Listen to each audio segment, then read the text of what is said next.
O nga pala, Sonia, madam, nasabihan mo na ba yung mga gwardiya na huwag papasukin yung angkan ni Peter dito sa binyagan ng aking apo? Opo, madam, sinabihan ko na po yung gwardiya na huwag papasukin yung mga binigay kong pangalan. Sigurado ka? Opo, madam, huwag ko kayo maglala. Wala pa yung nanay ko, pati yung kapatid ko. Matatapos na itong binyagan, wala pa yung mga angkan ko. Ano ba yung Peter? Nandiyan lang yung baka nalit lang traffic lang yung nanay at yung kapatid mo.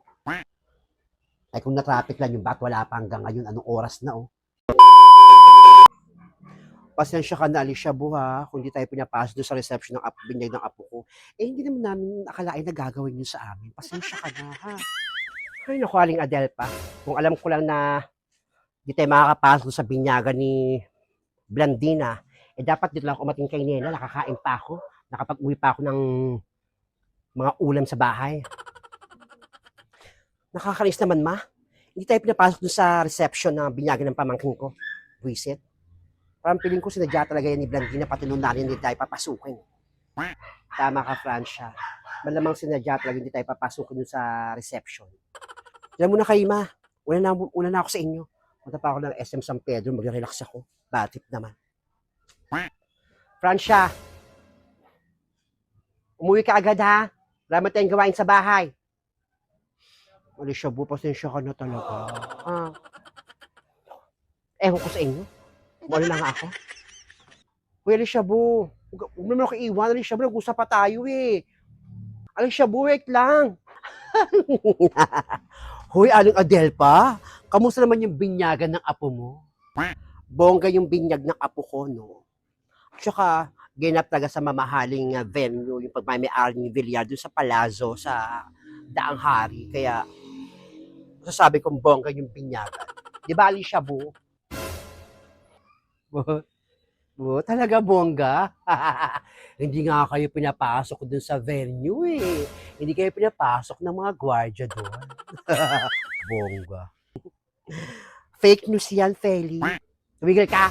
Anong fake news? Eh, saan mo naman narinig yung balita hindi kami pinapasok doon sa reception? Aber? Eh, doon nagtatrabaho yung pinsang kong si Sonia. Kaya alam na alam ko kung anong pangyayari doon. Hindi pinapasok, yabang.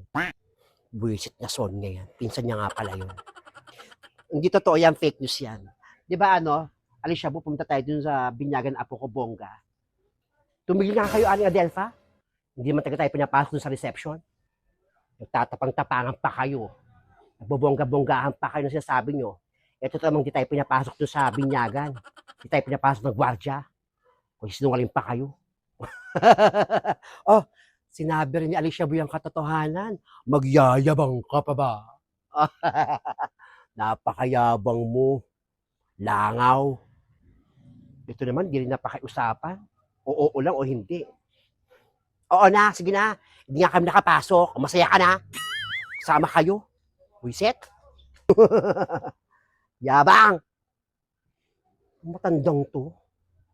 Yung nagsabi ng totoo. Meron ba magsabi ng totoo? Eh, kailangan pang pagpilitan. Kahit alam na yung totoo. Minsan masarap makinig sa mga taong nagsisinungaling. Basta alam mo yung katotohanan.